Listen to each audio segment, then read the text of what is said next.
Hello friends, my name is Anupam Jaiswal. I'm a founder of Success My Business. और एक ही मंत्र के साथ सक्सेस माई बिजनेस शुरू किया गया है कि आप जो भी बिजनेस शुरू करना चाहते हैं उसमें सफलता चाहिए ही चाहिए, सफल होना ही होना है। और इसी सीरीज में हमने इंटरव्यू की एक कड़ी शुरू करी है उन लोगों के साथ जिन्होंने अपनी लाइफ में सफलता हासिल करी है। आज का ये एपिसोड बेहद खास है क्योंकि हम बैठे हैं मिस्टर ऋषिराज टंडन जी के साथ। ये फर्स्ट जनरेशन के एंटरप्रेन्योर हैं। इन्होंने ये ऐसी फैमिली को बिलोंग करते हैं जहां पर कोई बिजनेस का बैकग्राउंड नहीं है, लेकिन फिर भी इन्होंने ठाना कि मुझे अपना काम करना है। हालांकि एक सर्टिफाइड प्रोफेशनल भी हैं। एंटरप्रेन्योर बनने की राह में ये एक प्रोफेशनल भी बने। इन्होंने कंपनी सेक्रेटरीशिप का कोर्स भी किया, प्रैक्टिस भी करी और एक लंबे समय तक अच्छी प्रैक्टिस इसको रन करी। लेकिन कहते हैं ना, जो ख्वाब हमने देखा है अगर वो हम नहीं अचीव कर पाए तो कहीं ना कहीं मन में कसक रह जाती है। बस इसी को पूरा करने के लिए इन्होंने अपना ख्वाब नहीं छोड़ा। जो एंटरप्रेन्योरशिप इनके अंदर थी, जो उद्यमी की भावना थी, उसने बार बार इनको जोर मारा और इन्होंने अपना बिजनेस खड़ा किया, अपनी स्टार्टअप खड़ी करी और आज 14 से 15 साल हो गए सक्सेसफुली रन कर रहे हैं। एक बस्ता गोल नाम का भी इनका प्रोजेक्ट है जो बड़ा शानदार इनिशिएटिव है। कभी हम जरूर उसके बारे में डिस्कस करेंगे। आज का जो मुद्दा है वो आप तक वो बात निकाल के लाना, वो सीक्रेट निकाल के लाना जिसकी वजह से ऋषिराज टंडन जी आज सफलता के शिखर पर हैं। तो हम शुरू करते हैं। हम पूछते हैं ऋषिराज जी से ही कि एज ए उद्यमी अगर आप इस इंटरव्यू को देख रहे हैं तो इनके सफलता के मूल मंत्र क्या हैं, ये क्या करते हैं, कुछ अपने बारे में कहें और इन्होंने क्या क्या चीजें देखी और झेली हैं और कैसे उसे ओवरकम किया सफलता की राह पे, और आप भी कैसे सफल हो सकते हैं। सर आप शुरू करिए। धन्यवाद अनुपम। मैंने जैसे बताया है अनुपम ने, मैं प्रोफेशन से कंपनी सेक्रेटरी हूँ और फर्स्ट जनरेशन एंटरप्रेन्योर भी हूँ। मैं थोड़ा सा आपको अपने बारे में बताने से शुरू करता हूँ। मैं क्योंकि कंपनी सेक्रेटरी हूँ, शुरुआत करने से मैंने अपनी प्रैक्टिस से शुरू किया, मगर कभी भी कोई नौकरी नहीं की। क्यों? क्योंकि मैंने पढ़ते हुए ये महसूस कर लिया कि मेरा इंक्लिनेशन नौकरी करने की तरफ नहीं है, बिजनेस की तरफ है। और मैं एक कार्य करना चाहता था अपने जीवन में, अपने हिसाब से कार्य करना चाहता था, इसलिए मैंने कभी नौकरी ज्वाइन नहीं करी। इसका ये मतलब नहीं है कि मैंने औरों के साथ काम नहीं किया अनुपम। मैंने कार्य तो बहुत बड़ी बड़ी कंपनियों के साथ किया है, मगर अपने टर्म्स पे किया है। मैं टाटा ग्रुप के कंपनीज के बोर्ड्स पे रहा हूँ, मैं बहुत सी कंपनीज का आज भी ऑडिटर हूँ, मगर वो कार्य मैं आज भी अपने टर्म्स पे करता हूँ, ना कि किसी और के टर्म्स पे। देखिए, आपने ये कहा कि मैं कई कंपनीज के बोर्ड पे रहा लेकिन मैंने काम अपने टर्म्स पे किया। तो ये जो अपने टर्म्स पे काम करने वाला मजा है ना, ये एंटरप्रेन्योर के अलावा कोई इसके बारे में जान भी नहीं सकता, इसका सपना भी नहीं देख सकता। तो अपने टर्म्स पे काम करना, एक तो आप अपनी स्टार्टअप भी रन कर रहे हैं, लेकिन आपने कहा कि मैं और भी कंपनीज के बोर्ड पे रहा, तो इस बात का क्या मतलब है और ऐसा क्यों हुआ? हाँ, मेरे दिमाग में हमेशा से एक चीज़ रही है कि नॉलेज एक्वायर करना बहुत ज़रूरी है। हम रोज़ कोई ना कोई नई चीज़ सीखते हैं, तो वो सीखने के लिए आपको दूसरों से जुड़ना ज़रूरी है। अब जब आप किसी के साथ जुड़ेंगे तो उसकी अच्छी बातें आपको बाहर से नहीं पता चलेंगी, अक्सर उनके साथ में जुड़ के अंदर जाना पड़ेगा, उनके साथ चलना पड़ेगा 4 कदम। तो बहुत सी कंपनियां जो मुझ में कुछ पोटेंशियल देखती हैं या मेरी स्पेशलाइज नॉलेज का फ़ायदा उठाना चाहती हैं, तो वो मेरे को अपने बोर्ड पे लेती हैं। मैं उनके साथ में काम करता हूँ, उनसे कुछ नई चीज़ें सीखता हूँ और उनको कुछ नई चीज़ें सिखाता हूँ। इससे क्या होता है कि आप हमेशा एज अ प्रोफेशनल और एज अ एंटरप्रेन्योर ग्रो होते रहते हैं। आपके नए कॉन्टैक्ट बनते हैं, आपका बिजनेस ग्रो होता है और आप एज अ इंडिविजुअल भी बढ़ते हैं आगे। तो मज़ा तो इसी बात में है कि कोई आपको बताता नहीं कि क्या करना है, आप दूसरों के साथ एक साझेदारी में कार्य करते हैं। तो एंटरप्रेन्योर और साथ में और कंपनियों का काम आपस में कन्फ्लिक्टिंग नहीं है, उनके साथ में काम करने में बहुत सी चीज़ें ऐसी हैं जो एंटरप्रेन्योर के मदद भी करती हैं। तो हमेशा पहला उसूल, आज आप कल भी स्टूडेंट थे, आज भी स्टूडेंट हैं, कल भी स्टूडेंट रहेंगे। रोज़ नई बात सीखिए और उसको अपने बिजनेस में इम्प्लीमेंट करते रहिए। क्या विचार है आपका अनुपम इस बारे में? नहीं, मैं तो आपको रोकना चाहता था उसी समय पे, बताइए। क्योंकि मैंने कुछ ड्राइव किया आपकी बातों से। देखिए दोस्तों, पहला सीक्रेट यही है कि आप हमेशा नेटवर्किंग करते रहें, प्रोफेशनल्स के साथ जुड़े रहें। एक एंटरप्रेन्योर होने का मतलब ये नहीं कि सिर्फ आपने अपनी स्टार्टअप पे ध्यान देना शुरू किया तो उसमें ही डूब के रह गए। कोशिश ये होनी चाहिए कि दुनिया में क्या चल रहा है, अगर कहीं से जुड़ के कोई सिनर्जी क्रिएट की जा सकती है, कहीं कोई कोलैबोरेशन किया जा सकता है, किसी तरह का जॉइंट वेंचर किया जा सकता है टेक्नोलॉजिकल लेवल पे, ट्रेड सीक्रेट्स को लेकर के, या किसी ऐसी स्ट्रेटजी को लेकर के जो आपको सफल बना सकती है, या आप जिसके साथ जुड़ते हैं उसे सफल बना सकती है, तो ऐसा एफर्ट जरूर करना चाहिए। क्यों सर, मैं सही कह रहा हूँ ना? आप यही बिल्कुल सही, कहने की बिल्कुल आपकी सही। कोशिश थी। अब मैं चाहूँगा सर वो दूसरा आप सीक्रेट जरूर शेयर करें, जिससे लोगों को ये मदद मिले, जो ये हमारा ये इंटरव्यू देख रहे हैं, उन्हें मदद मिले कि वो और क्या कर सकते हैं अपने स्टार्टअप को ग्रो करने के लिए और सक्सेस हासिल करने के लिए। देखिए, स्टार्टअप एक जेनरिक टर्म है। स्टार्टअप का मतलब है एक नया बिजनेस। तो ऑब्वियसली बिजनेस होना चाहिए। तो बिजनेस क्या चीज़ होती है? बिजनेस होता है एक आइडिया। आइडिया का मतलब क्या है? हम कोई भी कार्य करना चाहते हैं, उसको सब पहले हम समझें, उसको फिर एक बिजनेस आइडिया में कन्वर्ट करें कि इस बिजनेस से पैसा कैसे कमाया जा सकता है। इसको कहते हैं बिजनेस आइडिया।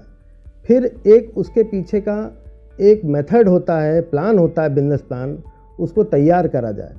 तो इन चीज़ों को तैयार करने के बाद आप उस बिज़नेस में नीचे उतरते हैं, पैसा इकट्ठा करते हैं, उस बिज़नेस को शुरू करते हैं। तो एंटरप्रेन्योरशिप का मतलब खाली ये नहीं कि आंखें बंद करके तालाब में छलांग लगा दी जाए।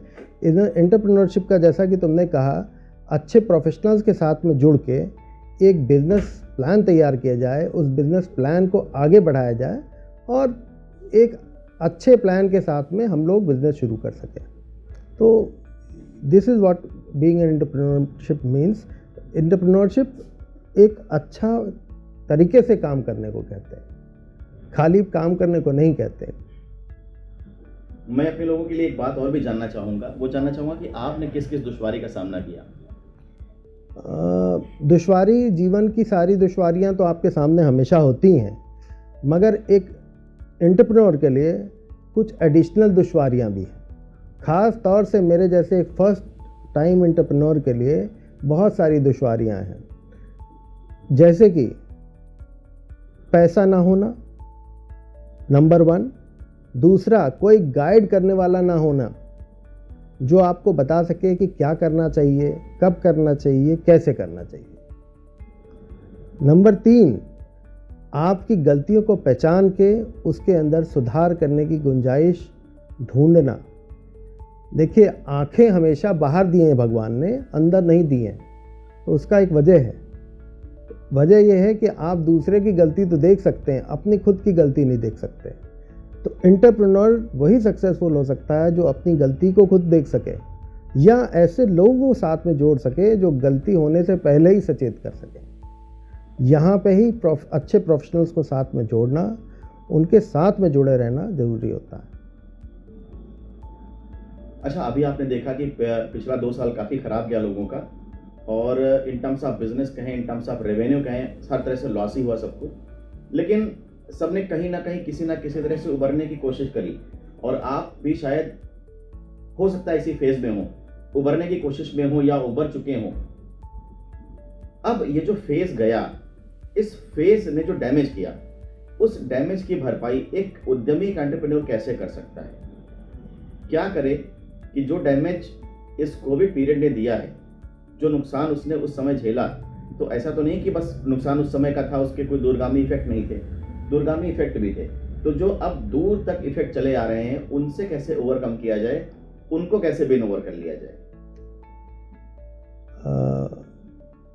मित्रों, जब भी तालाब में पत्थर फेंका जाता है तो खाली पत्थर से होने वाला नुकसान ही नहीं नुकसान होता, उसके बाद भी एक लंबे समय तक लहरें आपको हिट करती रहती।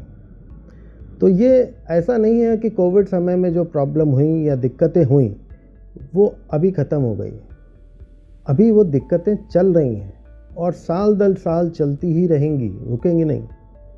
तो आपको खाली वो जो दिक्कतें निकल गई जो लॉसेस हो चुके हैं उन्हीं को रिकूप नहीं करना, आगे आने वाली दिक्कत और लॉसेस के लिए भी प्रिपेयर होना है। मेरा सजेशन है, जो मैंने भी किया है, बड़े बेसिक प्लान्स हैं। जैसे कॉस्ट कटिंग हुई या आपको रीस्ट्रक्चरिंग हो गई, कॉर्पोरेट रीस्ट्रक्चरिंग, तो ये बहुत सारे तरीके हो सकते हैं जो आपको बाहर निकलने में मददगार हो सकते हैं। तो ये मददगार खाली एक समय के लिए नहीं है, ये तो हमेशा के लिए आपके लिए मददगार हो सकते हैं, प्रोवाइडेड उसकी प्रॉपर प्लानिंग हो और प्रॉपर रिसोर्सेज एलोकेट किए जाएं। कभी कभी इन चीज़ों में अनुपम कुछ हार्ड डिसीजन भी लेने पड़ सकते हैं। ख़ास तौर से ऐसी दिक्कत के समय पे वो हार्ड डिसीजन बड़ी दुखदाई होते हैं। जैसे कि आपको कोई लॉस मेकिंग इंडस्ट्री बंद करनी पड़े, कोई बात नहीं, दिल मत हारिए, दूसरी नई चीज़ शुरू कीजिए जिससे आपका कुछ फ़ायदा हो सके और इससे इस प्रॉब्लम से बाहर निकल सकें, या एक ऑल्टरनेट सोर्स ऑफ रेवेन्यू पैदा कीजिए। ऋषि जी, बहुत अच्छा लगा अब तक आपने जो भी चीज़ें शेयर करी अपनी, और मुझे लगता है कि हमारे व्यूवर्स को बड़ा फ़ायदा होगा इससे।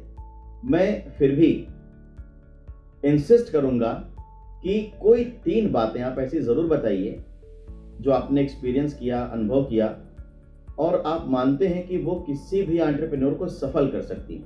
यानी अगर किसी उद्यमी को सफलता चाहिए तो वो 3 बातें फॉलो करनी ही पड़ेंगी।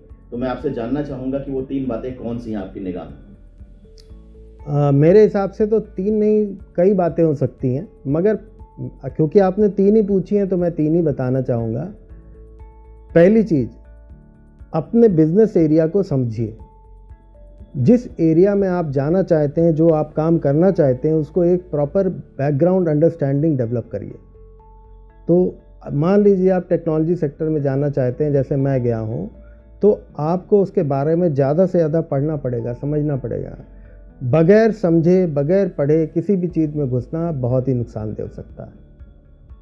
तो पहली चीज़, जिस बिजनेस एरिया में जा रहे हैं उसके बारे में जानकारी अधिक से अधिक हासिल कीजिए।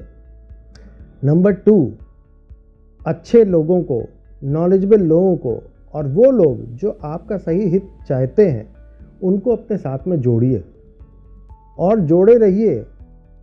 अक्सर अच्छे लोगों की एक कॉस्ट होती है, फ्री में नहीं आते हैं वो, उस कॉस्ट को बियर करना पड़ेगा और बियर करिए।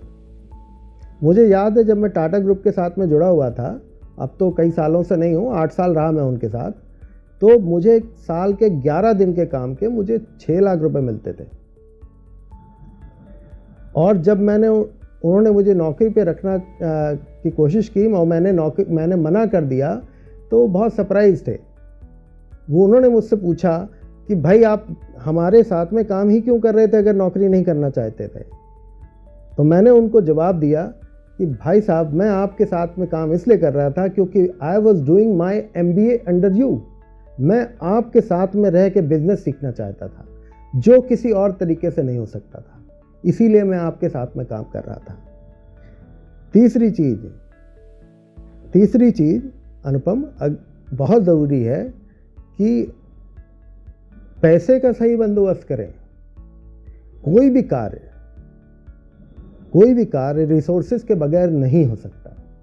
रिसोर्सेज का मतलब मैन, मनी एंड इनपुट्स, ये 3 चीज़ों की ज़रूरत पड़ती है हर टाइप के बिजनेस में। तो अगर आपके पास इनपुट नहीं है तो एक्वायर करने पड़ेंगे, मैन पावर नहीं है तो एक्वायर करने पड़ेगी, और तीसरी, ये दोनों आप एक्वायर कर सकते हैं अगर आपके पास पैसा है तो, मगर अगर पैसा नहीं है तो बहुत दिक्कत होने वाली है।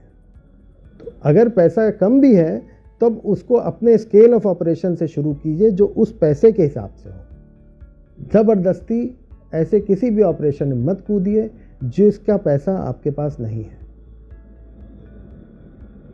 बहुत बढ़िया इंसाइट आपने शेयर करी है आज हमारे साथ, और मुझे ऐसा लगता है कि ये इंटरव्यू, ये बातें जहाँ तक पहुँचेंगी उन्हें ज़बरदस्त फ़ायदा होने वाला है। और जो भी एंटरप्रेन्योर अपना बिजनेस शुरू करने के फेज़ में है, अगर वो हमारी सीरीज़ को देखता है, सक्सेसमाईबिजनेस.com की सीरीज़ को देखता है, तो हमें यकीन नहीं बल्कि पूरा विश्वास है कि वो सफलता की सीढ़ियाँ चढ़ता चला जाएगा। इसी के साथ मैं ऋषि जी को थैंक्स कहना चाहूँगा कि आपने हमें समय दिया। Thank you so much. और हम फिर आपके पास आते रहेंगे, बार बार आते रहेंगे। हमारी कोशिश ये रहेगी कुछ माय और प्लेजर। कुछ एक सीरीज़ जैसी हम प्लान करें जिसमें एंटरप्रेन्योरशिप के कुछ और गुण आपके साथ शेयर किए जाएं। तो हमारी कोशिश रहेगी कि हम ऋषि जी के साथ वो प्लान करें और आपके साथ जल्दी ही शेयर करें। Thank you so much. धन्यवाद मित्रों।